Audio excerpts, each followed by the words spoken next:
and welcome back to Escucha. My name is Abby Herrera, and welcome back to a brand new episode.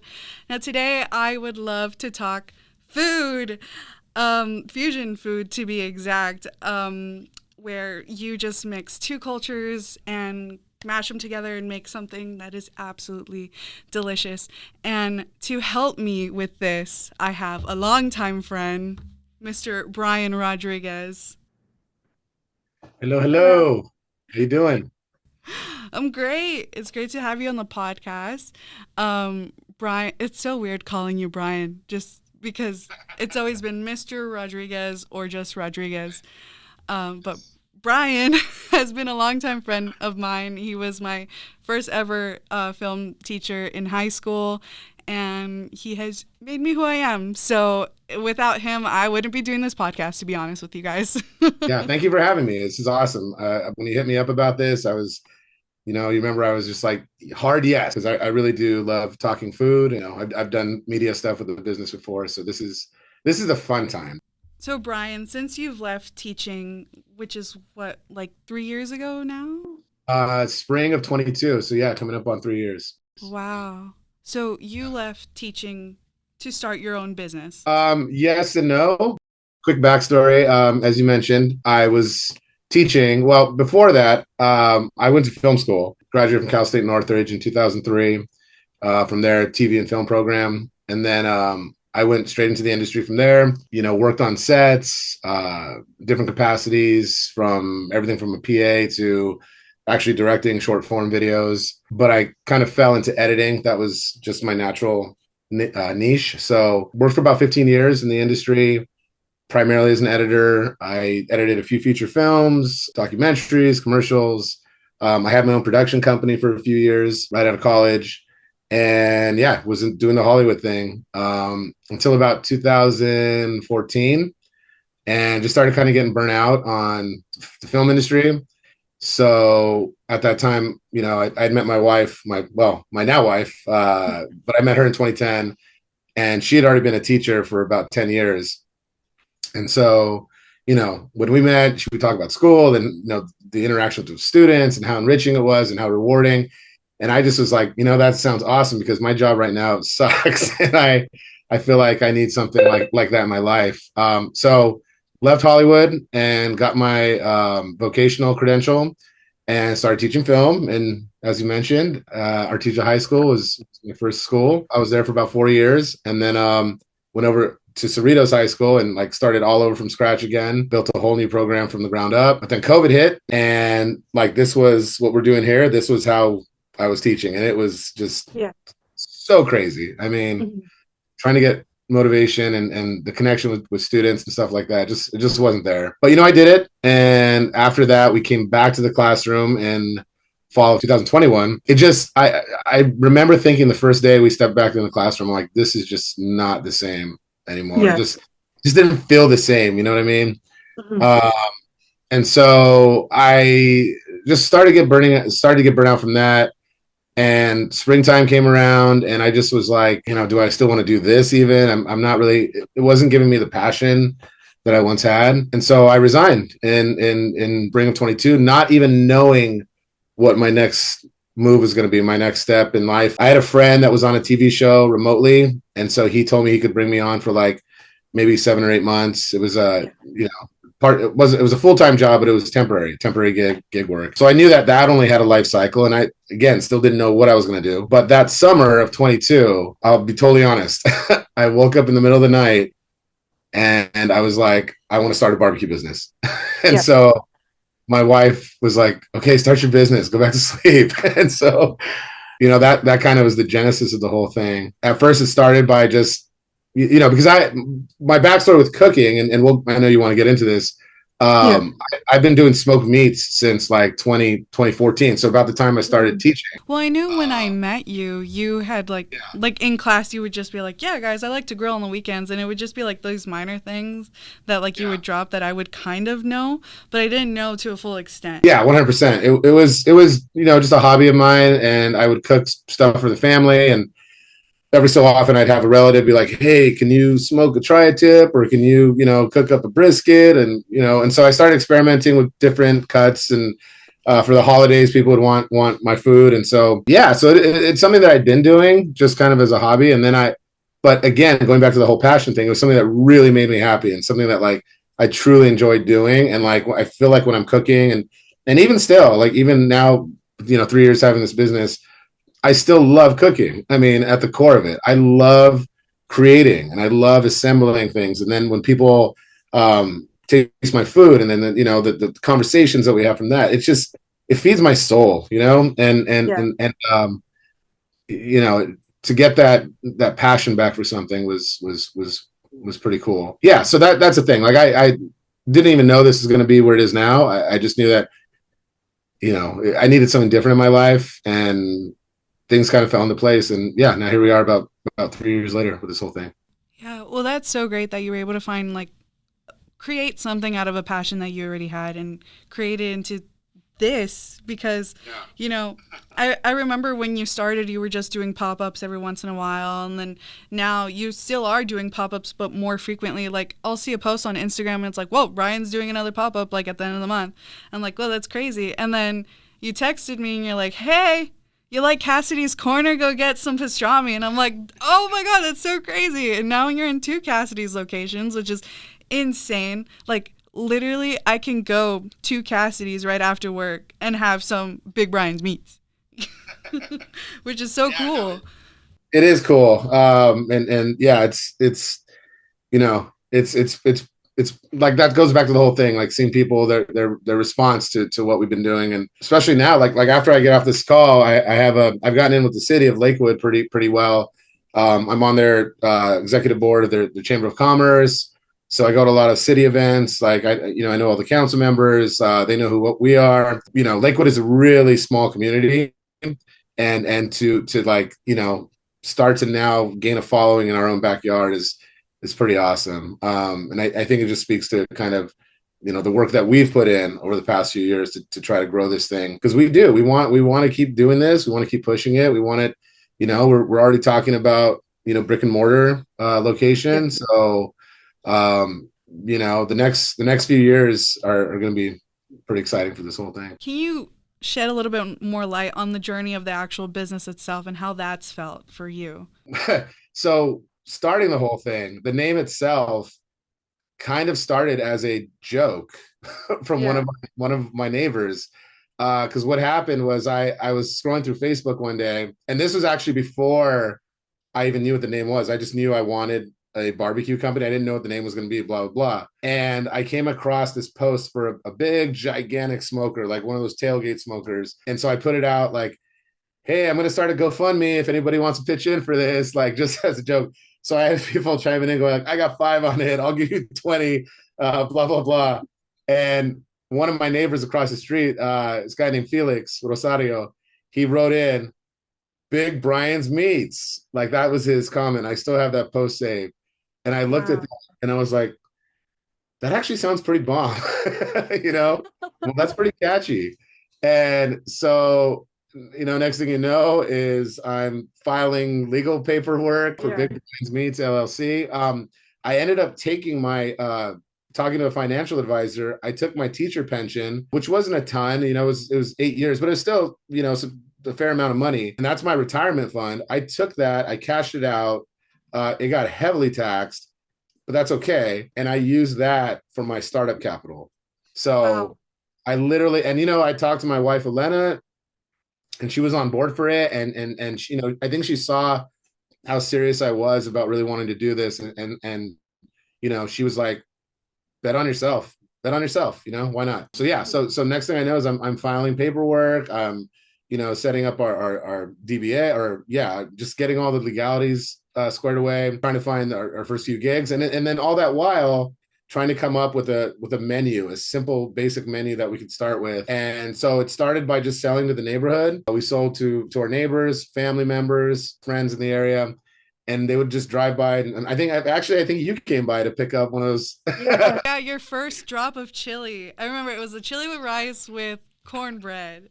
And I drove after my first day of in-person college, and I was like, I'm gonna go get some.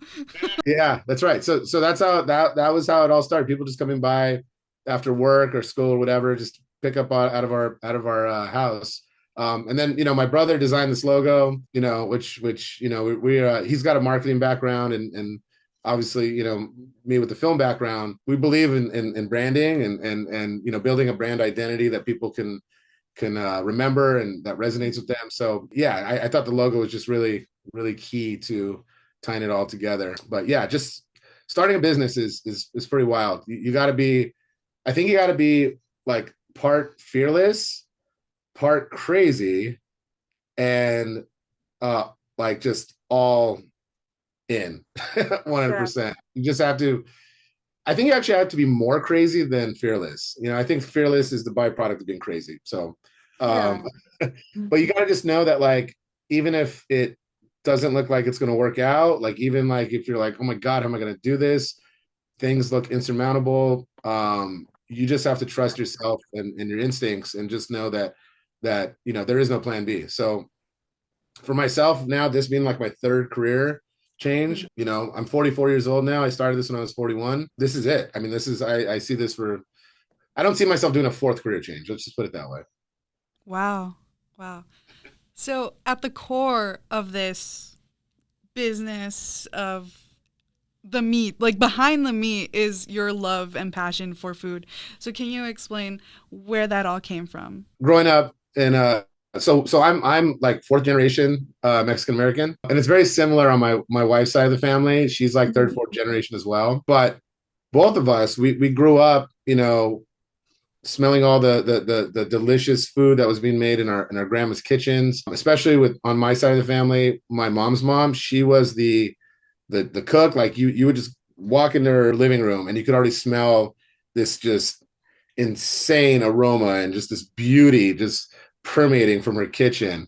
And every time, my earliest memories of my grandma was always in the kitchen with her apron on, whether it's like making handmade tortillas, or she's making like frijoles, or she's Yeah. making tamales like from scratch. Tamale time, the holidays would be like this festive gathering of like, we're making tamales for 10 people. Let's make 5,000, Yeah. So it was just part of our culture. Food was with like many people and Yeah. their traditional cultures. Food is at the center, and Yes. food brings people together. So I think that the flavor palette definitely came from like my grandma, and then the recipes she passed on to my mom, and then me growing up in the kitchen with my mom. I mean, I can remember being like 5 or 6 years old, helping my mom out, even if it was just, starting as a washing dishes. And then it was like, okay, this is how you chop vegetables. And now this is Yeah. how, you make a sauce. And now let's move on. So like, kind of growing my skill set. And again, going back to the passion, I always felt comfortable in the kitchen. In fact, when I was in high school, I even toured Cordon Bleu in Pasadena because I was thinking Oh, of wow. going to culinary school straight out of high school. And then I got the price tag, and I'm like, I'm not doing this. Yeah. And in hindsight, it's a trip how I've come full circle from there to now becoming a chef with my own Yeah. company. I think it speaks to like maybe don't overthink things sometimes and listen to your gut, listen to your instincts. But here I am now, like doing the thing that I've loved doing my whole life. My passions come from my family, and then the same thing with Elena's family. Traditional cuisine that they came up with was very similar to kind of like what we were eating at the time, and so like we infused those two, her side, my side, and then we tie it into the traditional barbecue. We're trying to do something new. We're trying to break new ground that Yeah. hasn't been seen yet. Yeah, I think a lot of people of color, specifically, back to what you said about coming into your grandma's home and just smelling home cooked food and being told to help and stuff, that is such like a universal feeling. Like my grandma really only spoke Spanish, but she was like, oh, come help me make tortillas, come, I'm going to show you how to make tamales and everything. So that's of course like a widely known feeling amongst the Latino community, but also amongst people of color as well. And what you said about the price tag of culinary school being too high, I feel like that's also something that kind of puts a strain on people's passions. But it's so great that you later in life were able to go back to what your true passion is, and that's really amazing. That's cool. Thank you. I appreciate that. Yeah, and I think too that just speaking to what you're saying about seeing a price tag of something and then and being a little intimidated about pursuing it. I mean, I think over the years I've kind of shucked that part of my personality to just kind of be like, maybe not, like shy away. I'm like, yo, I'm like 2/3 of the way through life now. Like if I don't do this now, if I don't just pull the trigger on this now, like it's not going to happen. And that's something actually was another deciding factor in starting this thing. I told myself like I don't want to be like 61 20 years from now and be like, damn, I had a chance. I had that opportunity where I was able to like leave something and go do something else and put all my energy into that. And if it's like if it went belly up and I landed on my face, whatever, at least I tried. Yeah. I would take that over not trying any day. And I remember telling myself, if we survive at least 3 years and we're still going, we're still, swimming, then like I think we got something here. So, so we're coming up on that 3-year mark, which is pretty cool. Yeah. Wow, that's amazing. So let's talk about your food. I'm a huge fan of your food.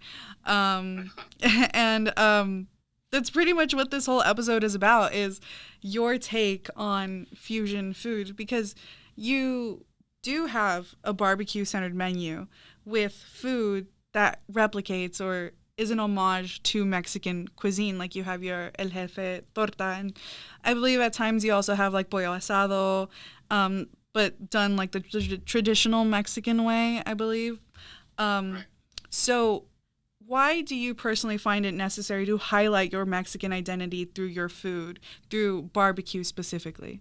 I think that a chef's menu is a reflection of who they are, and it's a reflection of their influences, and it's almost like you're tasting a bite of their personality, right? And and I'm talking about like the whole person, so for me, I definitely, I like both worlds. I love barbecue. I do. I love open fire cooking. I love grilling things. I just love the smokiness of that gets infused with meats, with proteins, vegetables, whatever it is. But then I also do like the flavor profiles of Mexican cuisine, Yeah.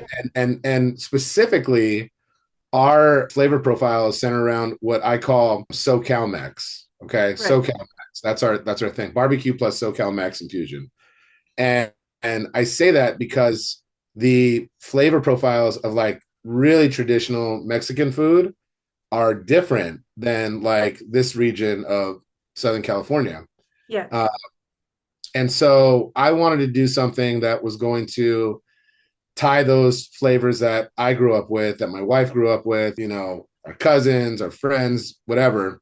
I wanted to tie that and incorporate that into like traditional barbecue, American barbecue. So like you said, we do, like I have a side of my menu that is straight up brisket, like smoked for 12 hours, rested down for another 8. We're going to slice it, tender cut of meat. We do pulled pork. But then like with pulled pork, even I have my own spin on it where we braise it in chili verde tomatillo sauce. And so it's smoked chili verde pulled pork. That's the one that you put on your nachos, right? That's the one we put on our nachos for sure. Yeah. And then we also sell that just on platters as well. And it's been wildly popular. It's because it's different than traditional barbecue, which is not to take away from traditional barbecue. I mean, I'll put a platter in front of my face, I'll inhale that thing. but I just feel like with food, like with music, like with any art, there's just so much territory to be discovered still. And I just don't believe in limiting ourselves to what's already been done. One thing a lot of my fellow barbecue colleagues do is what's called, they do like Texas style barbecue. Right. Okay. And that's an homage to Central Texas, which is like the Mecca of barbecue in America. That is straight up the holy land of barbecue, and the creations that come out of there, I mean, phenomenal, exquisite. A lot of folks out here in California, Southern California, they do put that in their title. They say Central Texas style barbecue. And Right. that's cool. Like more power to you. Like if that's what you do, awesome. I just know for me, like, first of all, I've never been to Texas.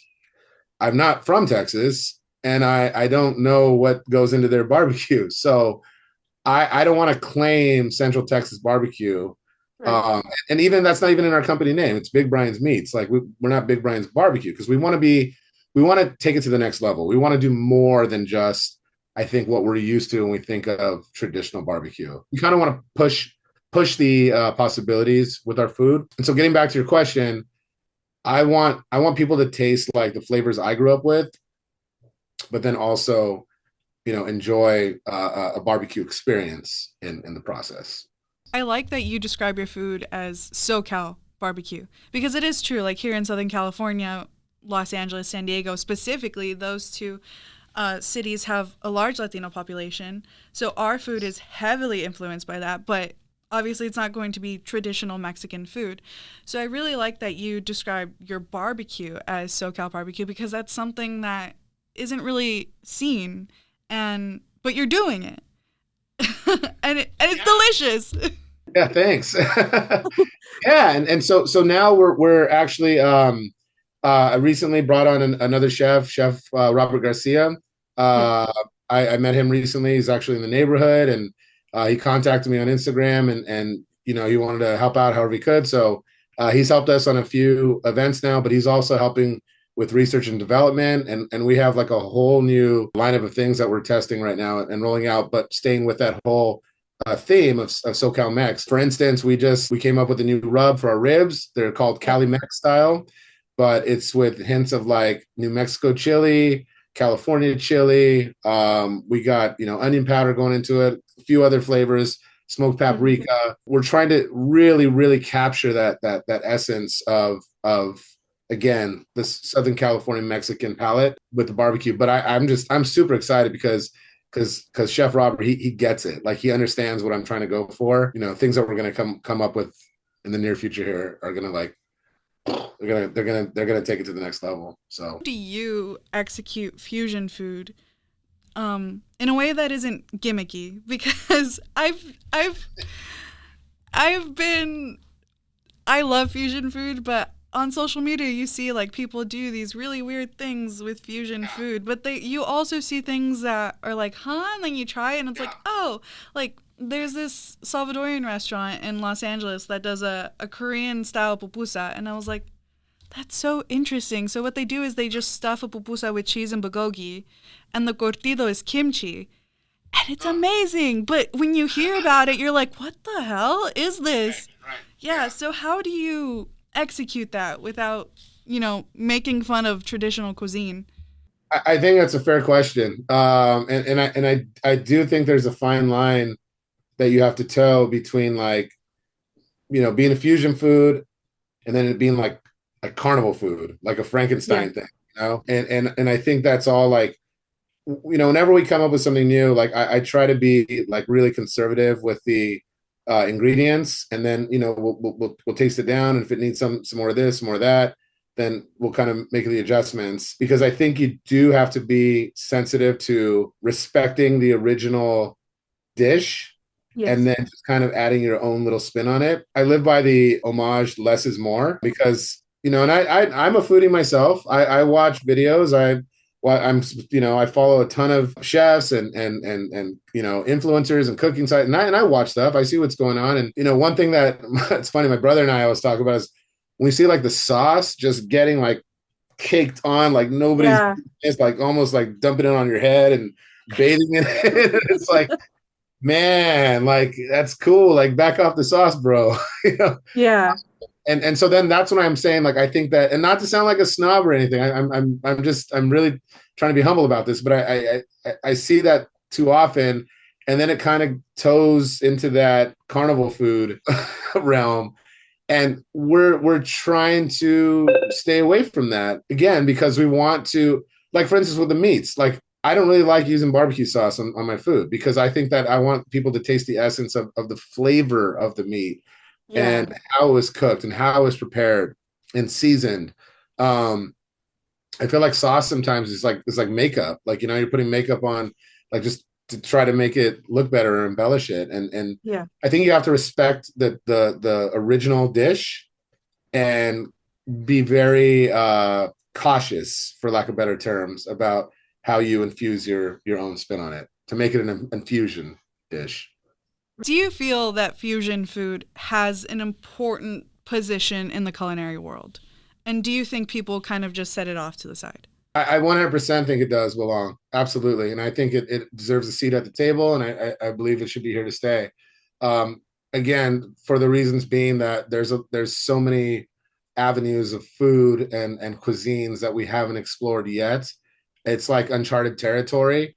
Right. And to not take the exploration, to not test the waters would be a disservice to ourselves as not only chefs, but also as consumers and people interested in food and how it makes them feel and how it brings cultures together and brings people together at the table for socializing, for discussions, for being around one another.